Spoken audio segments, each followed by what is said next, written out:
Assalamualaikum warahmatullahi wabarakatuh. Kami dari kelompok 3 akan melakukan kegiatan coaching dengan 2 kasus. Kasus pertama tentang antusias anak-anak terhadap pembelajaran matematika. Kasus yang kedua tentang terlambat masuk ke kelas pada saat pembelajaran jam pertama. Untuk kasus yang satu, kegiatan coachingnya, saya Ibu Fitri Helina sebagai coach dan Ibu Yeni Safitri sebagai coaching. Baiklah, sekarang kami akan langsung melakukan kegiatan coaching. Rekan saya bernama Bu Yeni, seorang guru matematika di sekolah. Beliau mempunyai masalah tentang kurangnya antusias murid-murid yang beliau ajar. Hal ini terlihat kurang aktif anak-anak di kelasnya. Kemudian, pengumpulan tugas yang hanya 65% dari jumlah muridnya dalam satu kelas. Bu Yeni ingin berdiskusi tentang solusi terbaik untuk masalahnya. Berikut ini adalah dialog antara saya sebagai coach dan Bu Yeni sebagai coach. Assalamualaikum warahmatullahi wabarakatuh, Bu. Apa kabar hari ini, Bu Fitri? Waalaikumsalam. Baik, Bu Yeni. Bu Fitri, bolehkah saya meminta waktunya? Saya mau bercerita tentang apa yang saya rasakan akhir-akhir ini di kelas, Bu. Begini, Bu Yeni, apa yang mau Ibu Yeni ceritakan? Begini, Bu Fitri, akhir-akhir ini saya merasa murid-murid di kelas yang saya ajar kurang antusias dalam pembelajaran matematika. Selain itu, jumlah murid-murid saya yang mengerjakan tugas hanya 65% tiap kelasnya. Jadi, menurut Bu Yeni, apa yang Ibu harapkan dari obrolan kita hari ini, Bu? Saya mengharapkan solusi atas permasalahan saya tentang antusiasme murid-murid terhadap pembelajaran matematika yang saya ajar, Bu. Menurut Bu Yeni, hal apa saja yang membuat murid-murid itu kurang antusias dalam pembelajaran bersama Ibu? Kalau saya ingat kembali, hal yang menyebabkan murid-murid saya kurang antusias adalah yang pertama, pembelajaran yang saya lakukan sepertinya sedikit membosankan, terlalu monoton, dan saya terlalu dominan untuk berbicara atau bercerita di depan murid-murid saya. Yang kedua, saya kurang memberikan kesempatan buat murid untuk berpendapat atau aktif berbicara pada saat pembelajaran saya, Bu. Oh, begitu ya, Bu Yeni. Kira-kira apa saja yang dapat membuat murid Bu Yeni antusias dalam pembelajaran Bu Yeni? Menurut saya, murid-murid saya pasti menginginkan pembelajaran yang asyik dan menyenangkan, dan tidak membosankan. Saya sependapat dengan Bu Yeni. Lalu, menurut Bu Yeni, apa saja yang bisa membuat murid asik dan tidak bosan pada pembelajaran yang Bu Yeni lakukan? Menurut saya, pembelajaran harus berpusat pada murid. Murid diminta untuk aktif dalam pembelajaran, kemudian adanya ice breaking atau game supaya pembelajaran lebih menarik. Lalu Bu Yeni, mengenai tugas yang diberikan kepada murid-murid Bu Yeni, apa penyebabnya sehingga kurang antusias dalam pengumpulan tugas? Kemungkinan karena tugas terlalu banyak pertanyaan, tanpa saya memberikan sumber belajar yang beragam dan mengasyikkan. Kalau saya boleh tahu Bu Yeni, menggunakan sumber belajar apa saja di kelas? Saya biasanya menggunakan buku paket matematika yang ada di perpustakaan, Bu. Adakah sumber belajar selain buku paket matematika di perpustakaan? Saya pikir banyak ya, Bu, Fitri, sumber-sumber seperti PowerPoint, video YouTube, dan internet. Nah, betul sekali Bu Yeni. Saya yakin sekali Ibu bisa menggunakan beberapa sumber belajar, pasti akan membuat murid Bu Yeni lebih antusias dalam pembelajaran.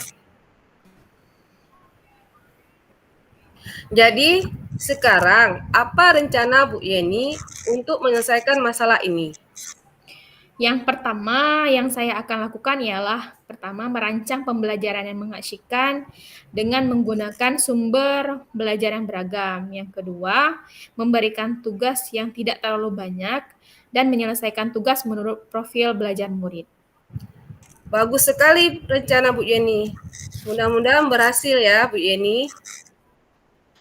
Apa komitmen Bu Yeni terhadap rencana selanjutnya? Saya akan selalu merancang pembelajaran yang mengasyikkan dengan menggunakan sumber belajar yang beragam untuk mengeksplor materi sehingga murid-murid saya dapat menjalankan kurikulum yang saat ini seperti Merdeka Belajar. Wah, bagus sekali Bu Yeni. Saya sangat mendukung. Mudah-mudahan semua berjalan lancar sesuai harapan ya Bu Yeni. Terima kasih Bu Fitri untuk waktu dan sharingnya. Mudah-mudahan kita semua bisa menjadi guru yang hebat yang selalu dirindukan oleh murid-murid kita.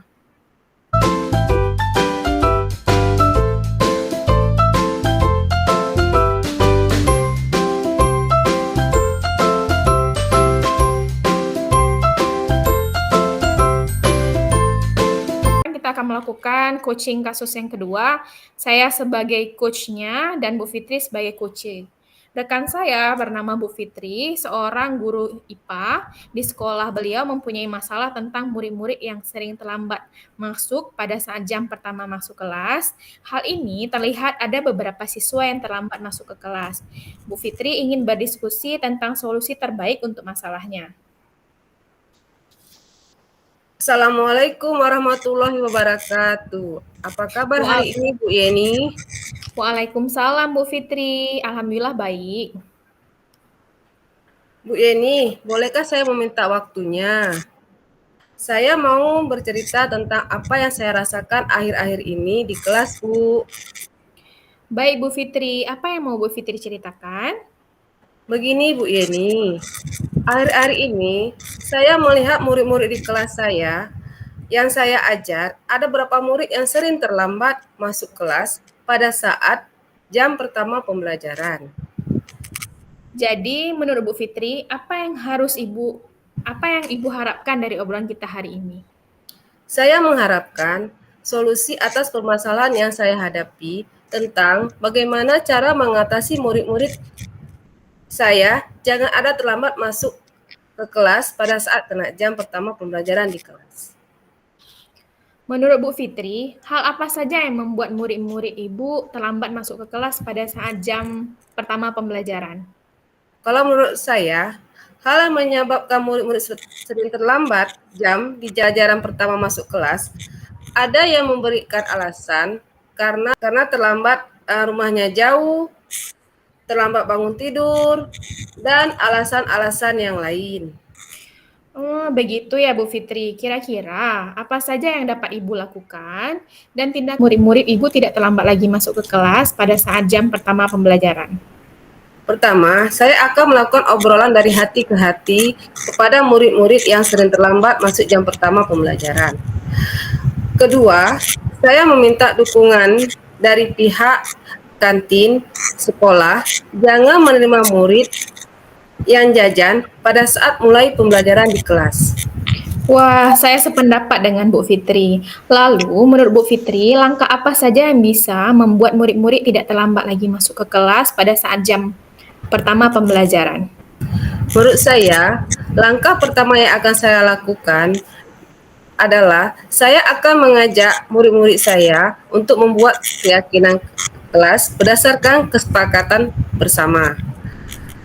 Kemudian, yang kedua, saya akan